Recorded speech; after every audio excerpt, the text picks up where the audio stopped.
Hello and welcome to Project Eucharist. Today we are going to talk about the Eucharistic miracle of Erding, Germany in the year 1417. There lived two farmers in the village of Kletam.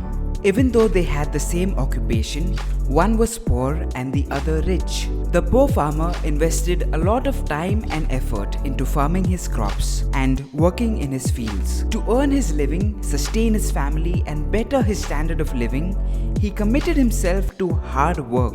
Regardless, his crops produced scantily, his livestock fared poorly, and his financial situation remained unchanged. He was curious to know how his fellow farmer had amassed so much fortune with minimum toil.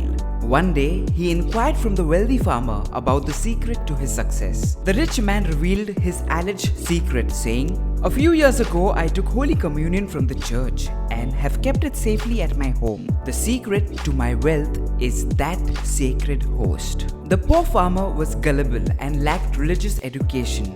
Having no formal catechesis and not understanding what true devotion to the Holy Eucharist entails, the poor farmer was tricked into believing that the Eucharist was a good luck charm, some sort of a magic amulet. He thought that possessing the consecrated host would automatically bring him a fortune. On Maundy Thursday, he traveled to the neighboring town of Erding to participate in the Holy Eucharist with the intention of stealing the sacred host. During the communion rite, he went to the altar railings, knelt and received the host, but did not consume it. While at the pew, he quietly took it out of his mouth and covered it in a piece of cloth. After Holy Mass, he took the host and was on his journey home. The farmer was unaware of the seriousness of his crime. He had been wrongly misguided into believing that the presence of Holy Communion, which he had stolen, would bring him fortune. Yet, on his way back, he felt he had committed a grave offense against Christ.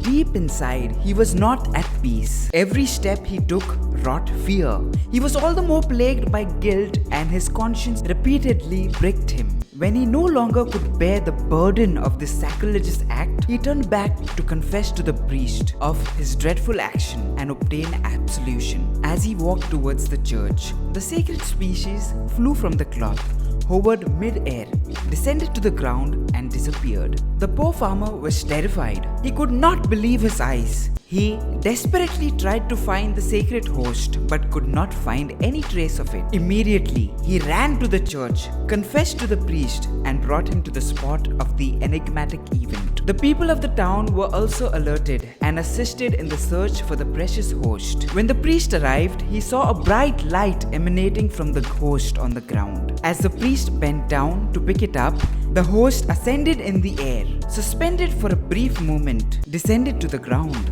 and disappeared. The people watched the marvel in awe. News of the prodigy was sent to the bishop, who came along with the priest and people to visit the site and witness the supernatural phenomenon. While the bishop was still at a distance, he saw the sacred host shining with a luminous light on the ground. As he bent to pick up the host, it ascended upwards, suspended mid-air for an extended period, then descended to the ground and disappeared. This happened several times while the bishop, priest, and the faithful watched in astonishment. The bishop took this as a sign that our good Lord wanted reparation to be made for the sins committed against the Holy Eucharist, which is truly the body, blood, soul, and divinity of Jesus Christ. To atone for this sacrilege, the people decided to build a chapel at that location. The bishop dedicated the chapel in memory of the prodigy and as an offering for the offenses against Jesus Christ present in the Eucharist. Following these events,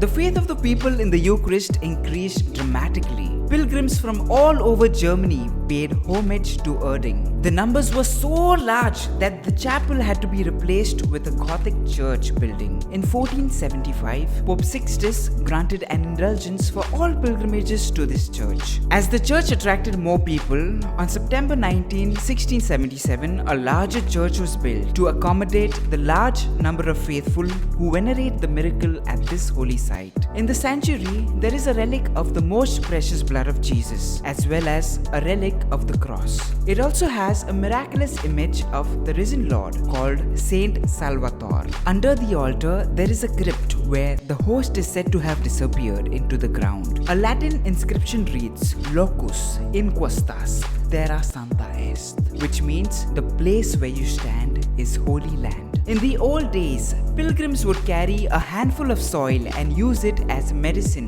During the Protestant Revolution, the 30 Years' War, and Hitler's religious persecution, the church faced a lot of oppression, impeding pilgrimages. Today, the Church of Holy Blood is a cultural property protected under the Hague Convention for the Protection of Cultural Property in the event of armed conflicts, an international treaty aimed at protecting cultural property from theft, looting, or destruction during the war. As of December 2015, the church has been closed due to multiple cracks and the danger of collapsing. The renovation will cost around 15 million euros. That's a lot of money, guys. If you can donate, please do. If you like this video, please share it with your friends. I know some of you are trying really hard to wake up early in the mornings and attend the Holy Eucharist. And so I would like to cheer you up in your determination to love our Eucharistic Lord.